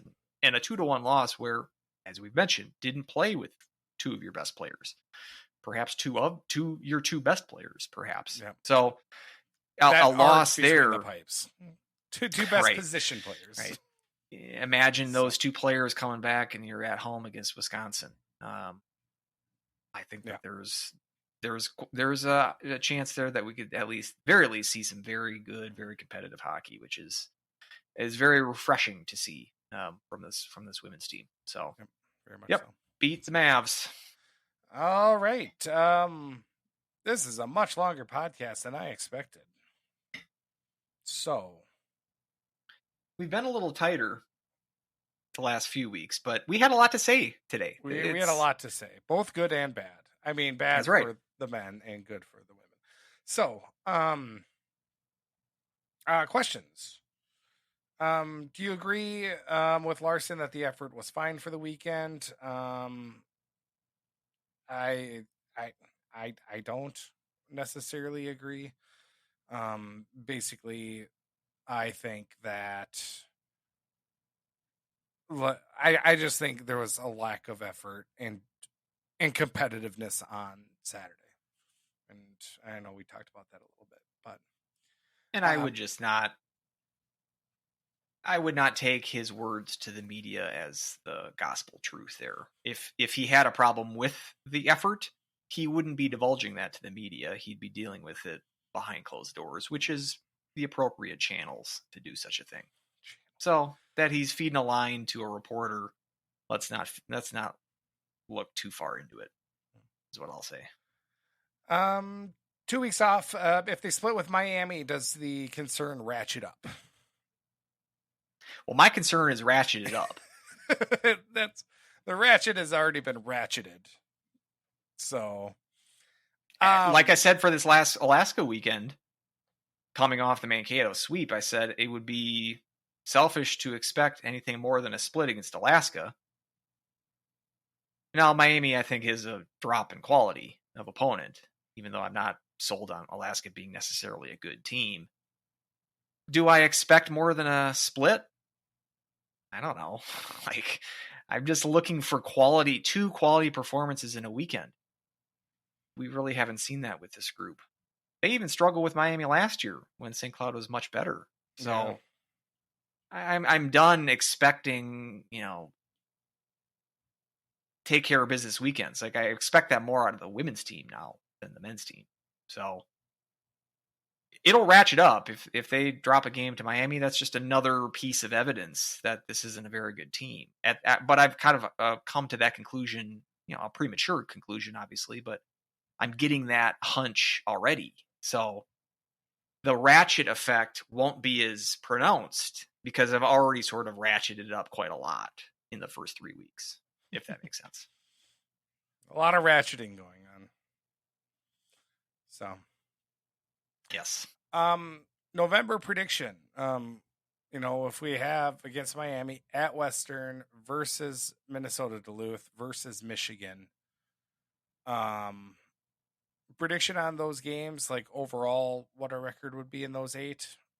What do you think the Huskies need to get for that next month? So need as far as getting back into contention? Yeah. So you're not as ratcheted.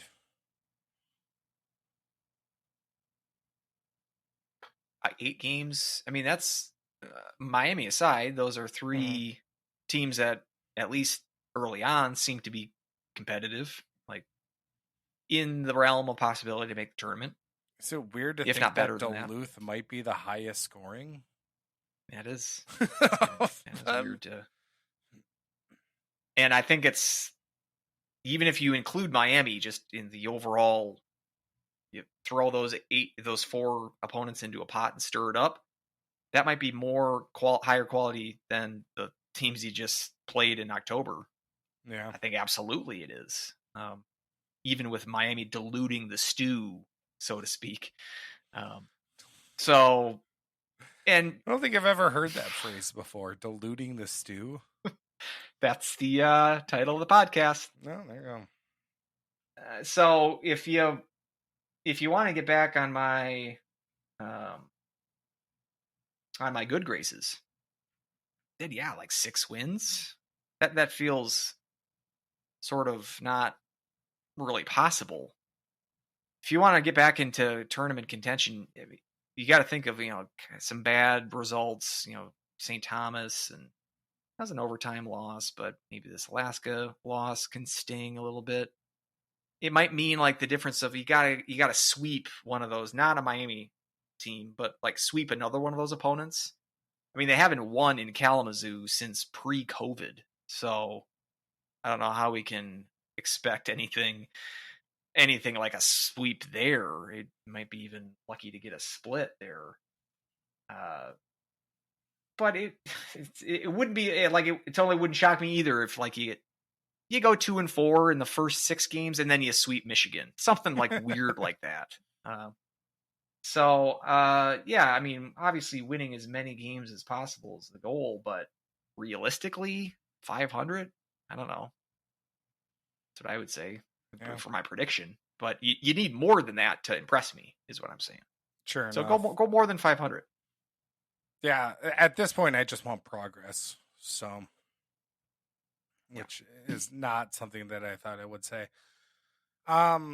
Jason Bryant had a conversation with the Alaska coach, and on Saturday started all 5 rostered Minnesota natives for the game. It was a cool little fact that I did not know. If Huskies fans, who should you root for when you aren't playing them? So if you have like some kind of a girlfriend team, he said, who is it? Why should it be Alaska? So Jason's firmly on the Alaska bandwagon, it looks like. It feels like they've become sort of a sexy kind of underdog. The underdog story, Cinderella story, coming out of nowhere. I'm less on that train, but if you're an Alaska fan, knock yourself out. It's better than being a North Dakota fan. Yeah, there for you instance. Yeah, it's University of No Hardware. I feel like that's going to be my pick. Go New Hampshire. You're going UNH. Why not? I almost like it. It would feel weird to pick a team in the West. Oh yeah, definitely. That's why you got to go out. So that gotta go. So that's why I'm like New Hampshire, Maine. You know what? Let's go. Let's go New Hampshire, Maine. I think college hockey misses Maine. So all of a sudden you've broken up with Brown. Oh man, no more right. love affair with Brown. Yeah, never mind. Brown, go Team Brown.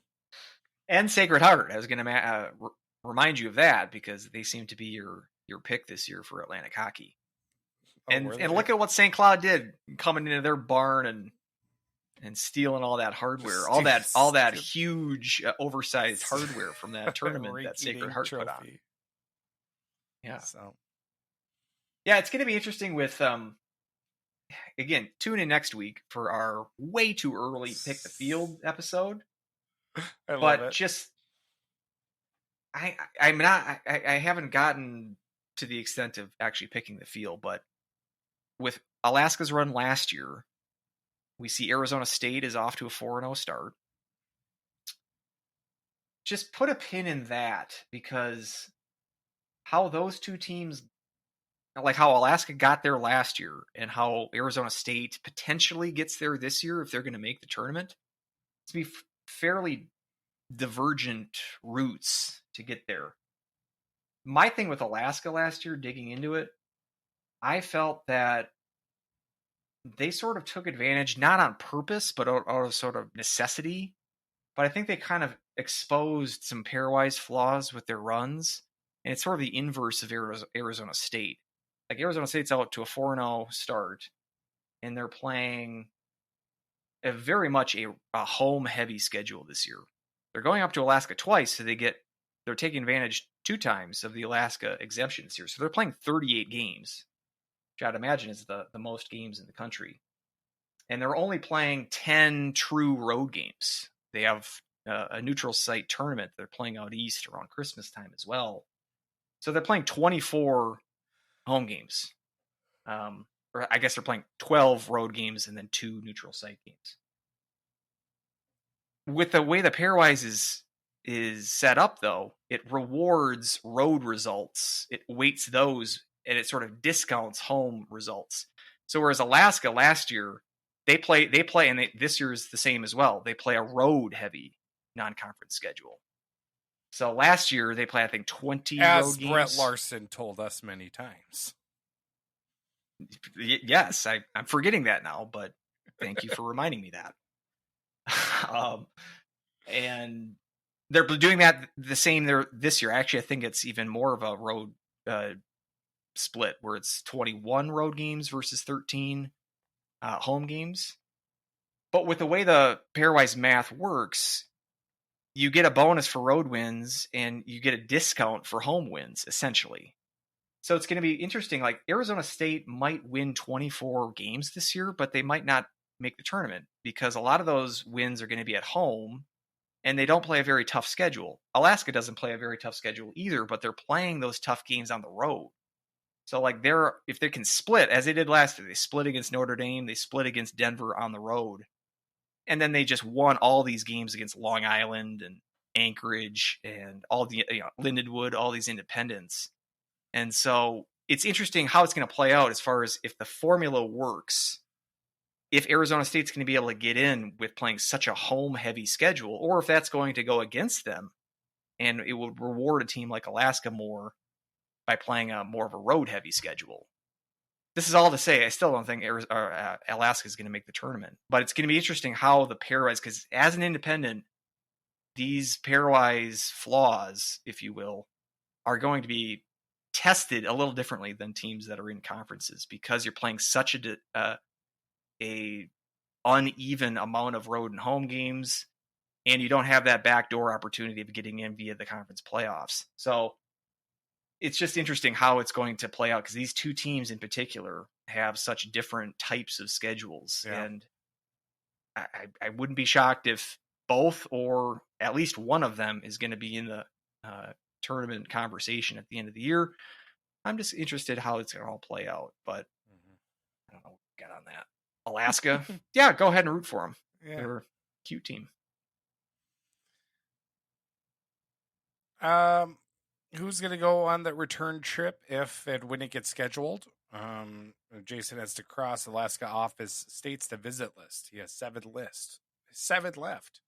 2 of them, New Hampshire and Maine. So interesting. Rhode Island, Montana, Hawaii, and Vermont. I feel like New Hampshire, Vermont, Maine, you can do in like a week. You knock those out. Yeah.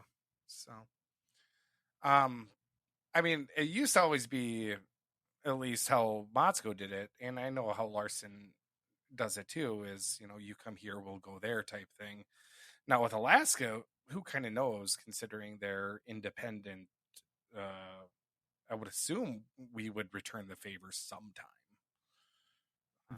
Alaska doesn't always do that. Like I think like I said, their schedule is sort of built out of necessity. They'll go to a lot of places that won't return their trips. Like they went to Penn State last year. You think Penn State's going to return that trip? No. They did years ago. They went to Anchorage for a tournament, one of those preseason tournaments that they used to have up there. But Anchorage, I think, has been like back there like 3 or 4 times to their one trip to Alaska 8 years ago.